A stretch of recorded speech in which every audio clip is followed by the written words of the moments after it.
The pen glides over the glossy surface of the payroll check, the black ink curling into a neat, decisive signature. Emily Carter. My signature. The name beneath the amount makes me pause. Richard Hale. I let the pen hover just for a second longer than necessary, the faint hum of the city outside my floor-to-ceiling windows pressing into the silence.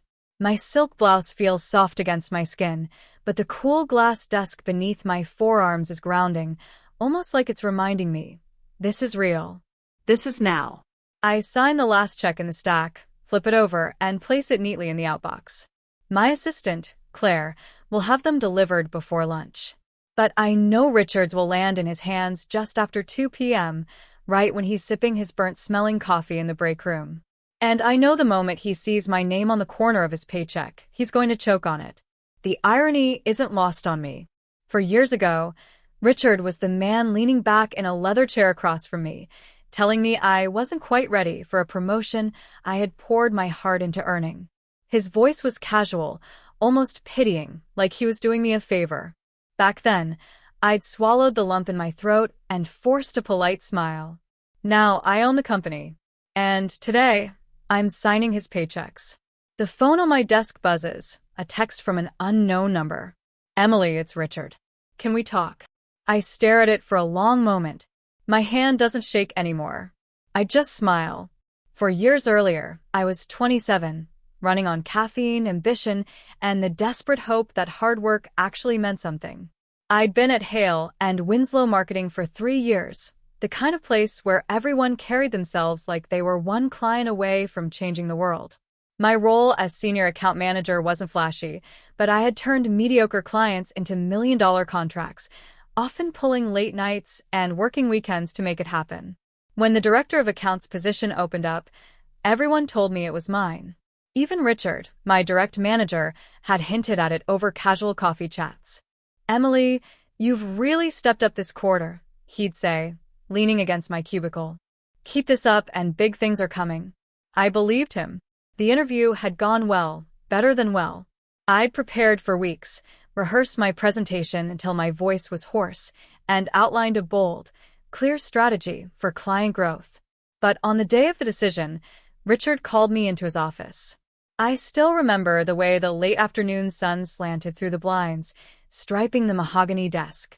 I sat across from him, clutching my notebook, heart pounding. Emily, he began, leaning back in his chair with that effortless authority, I want you to know we really value what you bring to the team. The but hung in the air before he even said it. But after careful consideration, we've decided to promote Mark Jennings to the position. We just feel he has more leadership presence. I blinked. Leadership presence? Richard smiled, almost sympathetically. You're talented, Emily. No one's questioning that. But Mark has that commanding energy clients respond to. You're still developing that side. I could feel heat rising in my face, my hands tightening around my pen. Mark had been with the company for barely a year. Half his campaigns had underperformed, but he played golf with the partners on Saturdays, and apparently that counted more than results. I forced a smile I didn't feel. I understand. When I stood to leave, I noticed my hands were trembling. Outside his office, I ducked into the break room and stared at my reflection in the microwave door. I looked calm, but inside, something was cracking open. Not a breakdown, but the sharp, cold clarity of realization. They will never give me what I deserve. I have to take it for myself. That night, over cheap takeout in my tiny apartment, I told my best friend Rachel what happened. She handed me a small, leather-bound notebook. Write it down, she said. Every idea, every goal, every dollar you're going to make without them. This is your blueprint out.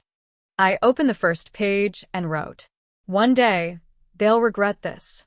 The next Monday, I walked into Hale and Winslow with my resignation letter tucked into a manila folder. Richard looked surprised, but not concerned. You sure about this, Emily? You've got a good thing here. I'm sure, I said, sliding the letter across his desk. He didn't ask where I was going, and I didn't tell him. The truth was, I had no plan. Not yet. I took a freelance contract with a small startup just to keep the lights on, working from my kitchen table with my laptop balanced between stacks of printed briefs. My days were long, my paycheck small, and there were nights I'd curl up on the couch wondering if I'd just made the biggest mistake of my life. But Rachel's leather notebook stayed open on the counter.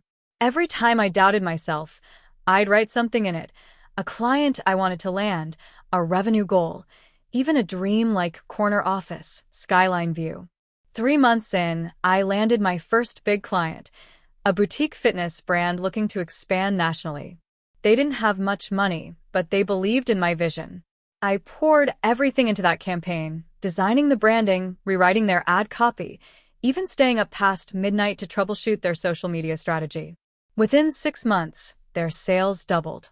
Word started spreading. One client led to another, and then another. Still, I kept my wins quiet. No flashy LinkedIn updates, no bragging on Instagram. Part of me didn't want Hale and Winslow to know. Another part wanted them to underestimate me. A year in, I met Samantha Lewis, a sharp, seasoned marketing consultant who'd built her own agency in the 90s when women in business were practically invisible. She became my unofficial mentor.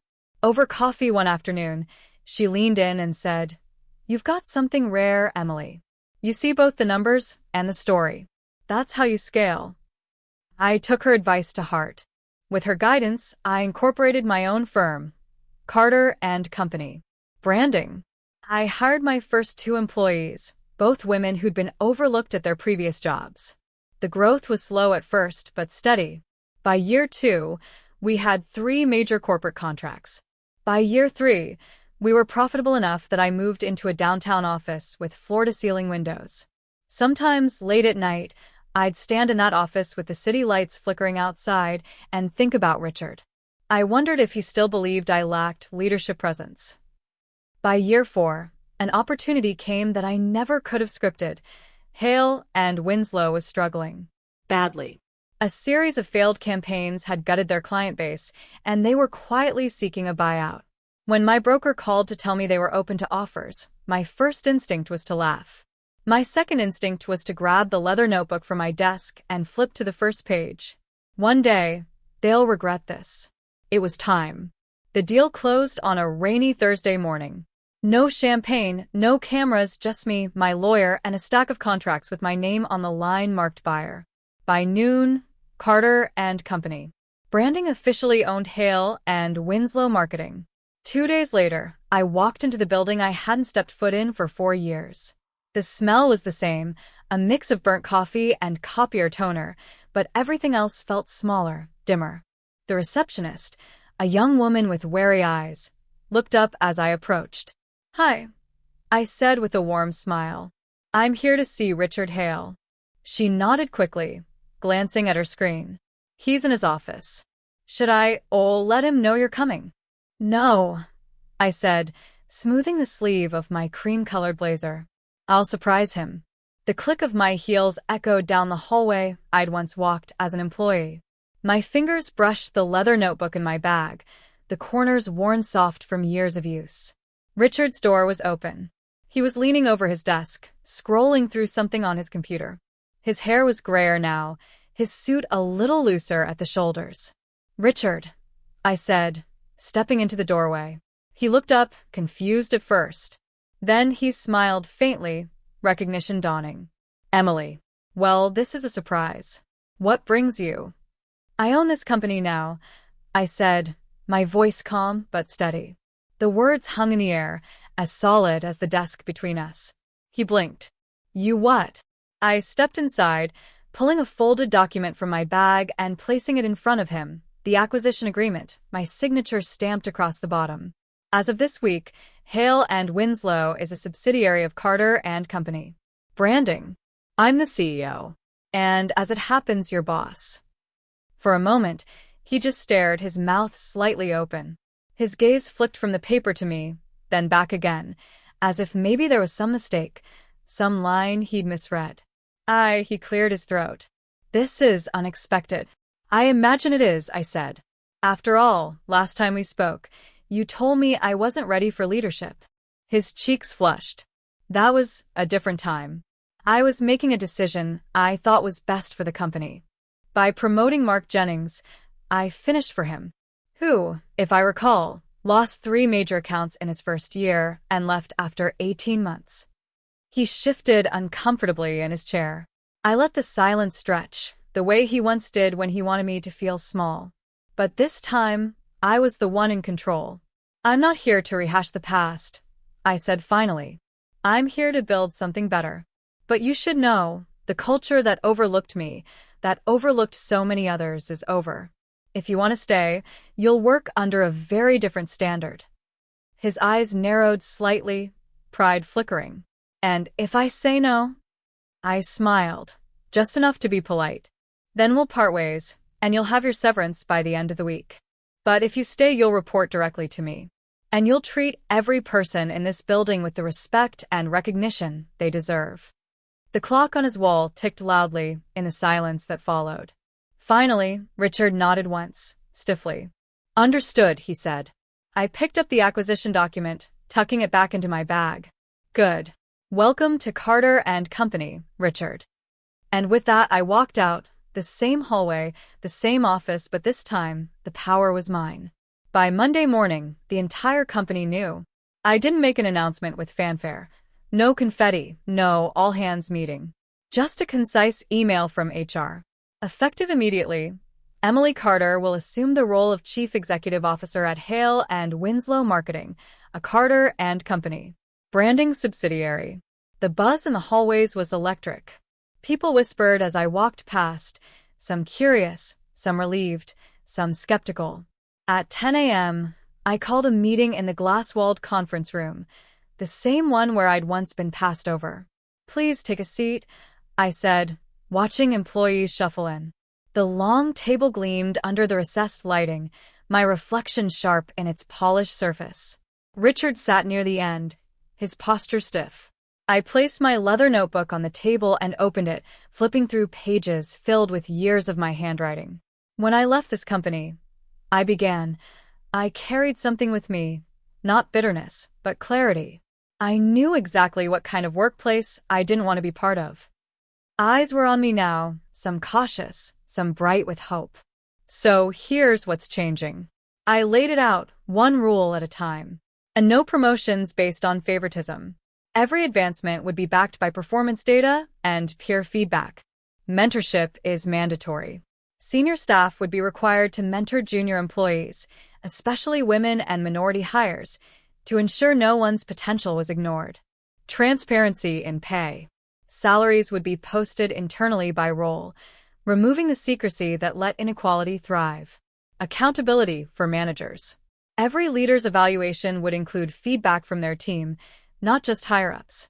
As I spoke, I saw the subtle shifts in the room. A young woman in a navy blazer sat a little taller. A junior copywriter scribbled notes like she'd just been handed a roadmap. Then I turned my attention to Richard. You're welcome to stay, I said evenly. But you'll follow these rules, and you'll lead by example. That means mentoring, listening, and admitting when you're wrong. For a moment, his jaw tightened, but he nodded. Understood. I'm not here to humiliate anyone, I added. I'm here to make this a place where the right people rise, not just the loudest voices in the room. The meeting ended with a quiet sense of shift, not an explosion, but the steady tilt of gravity in a new direction. Later that afternoon, as I passed by Richard's office, I noticed him speaking with a young account manager. He was listening more than talking, nodding slowly. Maybe it was genuine, maybe it was for show, but it was a start. I returned to my office, setting the leather notebook on my desk. Flipping to the latest page, I wrote one more line beneath the years of goals and milestones. Power isn't given. It's built. 3 months later, the office felt different. It wasn't just the new paint on the walls or the fresh plants in the lobby. It was the way people spoke to each other in the hallways, the way junior staff laughed freely at lunch, the way meetings ended with ideas, not dismissals. I'd been watching Richard from a distance. At first, his changes seemed mechanical, like he was just ticking boxes. But slowly, something shifted. He started showing up early to prep for team meetings. He gave public credit to employees whose work shone. One afternoon, I overheard him tell a junior strategist, "You have leadership presence," and for the first time, he sounded like he meant it. That night, After everyone had gone home, I sat at my desk with the city's skyline glittering outside. My leather notebook lay open, its pages filled with years of ink, shaky at first, then confident, then bold. I ran my fingers over the first page, where I'd written, "One day, they'll regret this." But now, I didn't need them to regret it. The truth was, if Richard had given me that promotion all those years ago, I might never have built Carter and Company. I might never have learned that my worth wasn't defined by someone else's approval. I picked up my pen and wrote beneath the old words, "One day, you'll thank them." Because in the end, it wasn't his rejection that shaped me. It was my response to it. The next morning, I signed another stack of paychecks. The last one in the pile, as always, had Richard Hale printed at the top. My signature flowed across the corner, steady and sure. As I set it aside, I thought of the younger version of me, standing in that old conference room, holding back tears while he explained why I wasn't ready. I wished I could tell her, "You are more than ready. You're going to own the whole building." I closed the notebook, the sound crisp in the quiet office, and leaned back in my chair. Outside, the city moved, restless, bright, full of stories like mine waiting to be written.